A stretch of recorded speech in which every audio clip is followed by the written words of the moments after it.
Hello friends, welcome back to my channel. তো আজকে হচ্ছে এখন ফ্রাইডে নাইট, ঠিক আছে? তো তোমরা ভাবছো আমি চলে এসেছি ডমিনোজ পিৎজাতে খেতে। তো হ্যাঁ, একদমই তাই, কিন্তু এসেছি খাবার প্যাক করে নিয়ে যেতে, কারণ উইকেন্ড স্টার্ট। তো উইকেন্ডে আমি যাচ্ছি একটা জায়গায় ঘুরতে।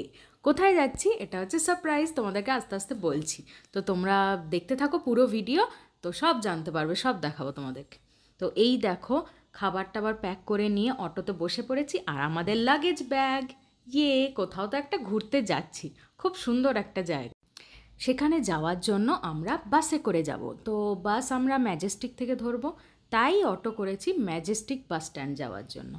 তো আমাদের বাস হচ্ছে মোটামুটি রাত্রে 11:30টার সময়। তো তাই এখন বাজছে প্রায় 11টার কাছাকাছি। তো খাবারটা নিতে একটু দেরি হলো, তো ঠিক আছে, কোনো ব্যাপার না। তো এই দেখো চলে এসেছি, এখন আমাকে দেখতে পাচ্ছ যেটা, সেটা হচ্ছে বাসের ভেতরে। বাসের ভেতরে বসে পড়েছি এবং বাস অলরেডি স্টার্ট করে দিয়েছে। তো দেখতে পাচ্ছ ভেতরটা বেশ ভালোই, বাসটা কমফোর্টেবল। তো কাবেরি ট্রাভেলস এটা, তো বেশ কমফোর্টেবল। আর তোমাদেরকে আমি নেল আর্টটা দেখাচ্ছি, যদিও তোমরা বুঝতে পারবে না অন্ধকারে, তাও আমার খুব ভালো লাগছিল। মানে নেল আর্ট নয়, ঘরেতেই নেল পলিশ করে নিয়ে একটু সেই আর কি। তোমাদের শর্টসও দিয়েছিলাম, তোমরা দেখে থাকবে নিশ্চয়ই। তো এই দেখো নেমে পড়েছি সেই সুন্দর জায়গাটায় যেখানে আমি ঘুরতে এসেছি। আর ওহো, তোমাদের এখনও নামই বলিনি, চলো বলে দিই। এটা হচ্ছে চিকমাঙ্গালুর। তো এটা মোটামুটি ব্যাঙ্গালোর থেকে আসতে আমাদের বাসে প্রায় 5 ঘন্টা লাগলো। এমনিতে ট্রেনে গেলে পরে 2.5 ঘন্টাতে পৌঁছে দেয়, কিন্তু মাঝরাতে নামাবে, তো ওখানে ওইটা একটা প্রবলেম। যেহেতু জায়গাটা একটু গ্রামের দিকে, পাহাড়ি এলাকা, তো অত রাত্রে নেমে অসুবিধাও হবে যাওয়া আসা করতে, সেই জন্য আমরা বাসটা প্রেফার করলাম। তো এখন আমরা গাড়িতে করে চলে যাচ্ছি আম, হোটেলে। তো হোটেলে ফ্রেশ ট্রেশ হয়ে একটু ঘুমিয়ে নিয়ে বেরিয়ে পড়েছি, এবং এখানে এসেছি খেতে আমরা। তো আজকে ডে 1, আজকে খেয়ে টেয়ে নিয়ে এখানে ব্রেকফাস্ট করে নিয়ে একবারে চলে যাব ঘুরতে, তো সাইট সিইং করতে। তো এই দেখো হোটেলটা দেখতে পাচ্ছ তোমরা, মোটামুটি ভালো, ঠিকঠাকই খাবারটা। তবে কি বলো তো গাইজ, চিকমাঙ্গালুরে খাবার খুব একটা ভালো নয় আর কি। খুব চুজ করে করে দেখে দেখে তোমাদেরকে সেরকম জায়গায় মানে খেতে হবে। আর ননভেজটা খুবই বাজে এখানে, তো ভেজ খাওয়াটা ভালো। তারই মধ্যে তো আমরা প্রেফারেবলি ভেজই খেলাম 2 দিন ধরে। তো এই দেখো খেয়ে দিয়ে গাড়ি করে বেরিয়ে পড়েছি এবার ঘুরতে। তো দেখা যাক কাকু প্রথমে কোথায় কোথায় নিয়ে যায়। এবং জায়গাটা তোমরা দেখতে পাচ্ছ নিশ্চয়ই, খুবই সুন্দর, মানে পুরো ন্যাচারাল বিউটি। চারপাশে গাছে ভর্তি, পুরো চারিদিকে গাছ আর গাছ, আর পাহাড় পিছনে। তো পাহাড়টা আশা করি তোমরা এখনই বুঝতে পারবে না, কারণ একটু দূরে ছিল। তো নেমে যাই, নেমে গিয়ে তোমাদেরকে সুন্দর পাহাড়গুলো দেখাবো সব। তো আর মাঝখানে রাস্তাটা চলে যাচ্ছে, খুবই সুন্দর লাগছে। বেশ সেরকম ট্রাফিক জ্যাম তো নেই অবশ্যই, গ্রামের দিক তো, পপুলেশনটা যথেষ্ট কম। তো বেশ ভালো লাগলো। এই দেখো গাইজ, এই জায়গাটা, এটা হচ্ছে আমাদের ফার্স্ট ভিজিটিং পয়েন্ট। তো এটা বললো একটা মন্দির, তো একজন দেবীর মন্দির। তো এখানে সাউথে না ম্যাক্সিমাম জায়গা আমি দেখেছি দেবীকে ওনারা খুব মানেন। তো দেবী বলতে এখানে চামুণ্ডী বা মা দুর্গা, যেই নামেই তুমি বলো, মোটমাট মা দুর্গার মন্দির এটা। তো খুবই ভালো, জাগ্রত, আর দেখতে খুব সুন্দর। আমার তো খুব ভালো লেগেছে, এই মন্দিরটা খুব পছন্দ হয়েছে। আর পিছনে পাহাড়, মেঘ, আর সামনে মন্দিরটা। আর দেখো এখানে হাওয়ান কুন্ড টাইপের কিছু আছে, বেশ হার্ট শেপের। তো জিনিসটা খুব সুন্দর দেখতে। তো আর তোমাদেরকে আমি একটু জুম করেও দেখিয়ে দিই মন্দিরটা। মন্দিরের ভেতরেও গেছিলাম, প্রণাম টনাম করে এলাম।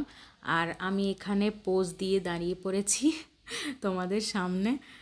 তো আর চারপাশটা তোমাদেরকে একটু দেখিয়ে দিই, খুব সুন্দর। আজকে ওয়েদারটা দারুণ ছিল ওখানে, বেশ ক্লাউডি টাইপের, আর ঠান্ডা ঠান্ডা, খুব ভালো লাগছিল। খুব ঠান্ডা নয়, অথচ বেশ ভালো, হালকা ঠান্ডা।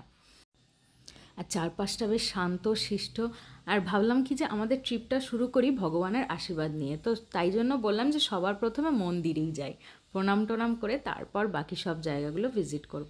দেখো এই দিকটা দিয়ে যাচ্ছি, কি সুন্দর পিছনের পাহাড়টা লাগছে, উফ মানে শান্তি শান্তি, আর পিসফুল একদম, কোনো আওয়াজ নেই, এই নেই, কিচ্ছু নেই, মানে এত শান্ত পরিবেশ, এত ভালো লাগছে, মনে হচ্ছে এখানে মানে মায়ের মন্দিরে এখানে চুপচাপ বসে থাকি খালি।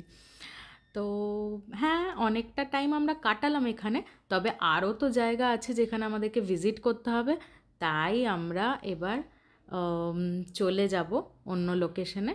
তার আগে তোমাদেরকে আমি আরেকবার ভালো করে দেখিয়ে দিই, দেখো খালি কি সুন্দর জায়গাটা। তবে এখানে সেরকম ড্রেস কোডের কোনো ব্যাপার ছিল না এই মন্দিরে, ম্যাক্সিমাম সাউথের মন্দিরে আমরা দেখতে পাই একটু ড্রেস কোড নিয়ে একটু প্রবলেম হয়। তো যাই হোক, এখানে সেরকম কিছু ছিল না, তো কোনো অসুবিধা হয়নি। তো চলো এবারে সেকেন্ড জায়গায় চলে আসা যাক, এবং সেকেন্ড জায়গাটায় এখন যাচ্ছি। এই দেখো সিঁড়ি দিয়ে নেমে নেমে তোমাদেরকে দেখাবো তারপরে সেকেন্ড জায়গাটা কি। তো বললো কি যে সেকেন্ডটাও হচ্ছে এক ধরনের মন্দিরই, তো কিন্তু দেখতে খুব সুন্দর আর কি, মানে জল টল আছে, এরকম অনেক কিছু আছে বললো। তো দেখি আমরা নেমে গিয়ে দেখা যাক কীরকম জিনিসটা দেখতে। বাট চারপাশটা তোমরা দেখছো কি সুন্দর বলো, খুবই সুন্দর, আর এত ঠান্ডা হাওয়া, উফ পাহাড়ি হাওয়া, মানে পেয়ে আর ফিরতে ইচ্ছা করছে না। আরেকটা সব থেকে ভালো জিনিস যেটা আমরা ব্যাঙ্গালোরে পাই না, সেটা হচ্ছে জল। উফ, জলের কোনো টেস্টই নেই ব্যাঙ্গালোরে যে অবস্থা, কিন্তু এখানে এসে এত মিষ্টি পাহাড়ি জল, বাপরে যতই খাচ্ছি মনই ভরছে না, আমার হচ্ছে খেয়ে যাই, খালি জলটাই খেয়ে যাই। খাবার তো ভালো এখানে পাওয়া যাচ্ছে না, তো খালি জলটা খেয়ে যাই শুধু। তো এই দেখো ফাইনালি মোটামুটি কাছাকাছি আমরা চলে এসেছি, আর ভালোই লোকজন হয়েছে। ও হ্যাঁ, তোমাদেরকে বলে দিই, বাই দ্য ওয়ে বিশাল লোকজনের ভিড় হয়েছিল চিকমাগালুরে এবারে উইকেন্ডে, তো প্রচুর ভালো রকম ভিড় হয়েছিল। তো ঠিক আছে, ভালো লাগছিল, অনেকেই এসছিল। তো এই দেখো সবাই প্যান্ট ফ্যান্ট গুটিয়ে, ও বাবা জলের মধ্যে দিয়ে যেতে হবে, এবং দূরে তোমরা দেখতে পাচ্ছ মন্দিরটা, আর এই পাশটাতে একটু চড়ে যাচ্ছে লোকে, মানে ওপর দিয়ে সিঁড়ি টিড়ি আছে তো, বাট ওখানে সেরকম কিছু নেই, ওই আর কি ওপর থেকে দেখতে পাবে, দেখতে সুন্দর লাগবে এই যা। আর ওখানে সবাই জলটা মাথায় দিচ্ছে, যাই না হয়তো কিছু পুণ্য আছে যে জল মাথায় দিলে ভালো বা এরকম, তো সেই জন্য দেখো অনেকে স্নানও করছে এবং জল মাথায়ও জল মাথাতে দিচ্ছে জল। তো যাই হোক, আমরা একটু গুটিয়ে টুটিয়ে নিয়ে চলে গেছিলাম। তো বেশ ভালো লাগলো, জল পেরিয়ে মন্দিরের ভেতরে যাওয়া খুব দারুণ লাগলো। তো এখানে বাইরে চলে এসেছি এবার, এবং এখানে কিছু একটা হচ্ছে যেটা আমি তোমাদেরকে ভিডিওতে ক্যাপচার করার চেষ্টা করছি, দেখানোর চেষ্টা করছি, এবং আমি নিজেও বুঝতে পারছি না জিনিসটা কী হচ্ছে। তবে জানো তো, আমাদের ড্রাইভার কাকুকে জিজ্ঞেস করাতে তিনি বললেন যে এখানে মানে এনাদের যিনি লোকাল মানে গড আর কি, ঠাকুর যাকে মানেন, তো সেই ঠাকুরের পুজো করেন এখানে, করিয়ে তারপরে এই দেখো নারকোল ছুঁড়ছে এবং করছে, তো করিয়ে নিয়ে পুজো করিয়ে নিয়ে তারপরে ওনারা নিয়ে যাচ্ছেন কোথাও একটা, যাই হোক সেটা জানা নেই আবার। তো দেখতে বেশ ভালো লাগলো, মজা লাগলো, তাই ভিডিওতে শ্যুট করলাম। তো ঠিক আছে, চলো আজকের মতো এই অবধি।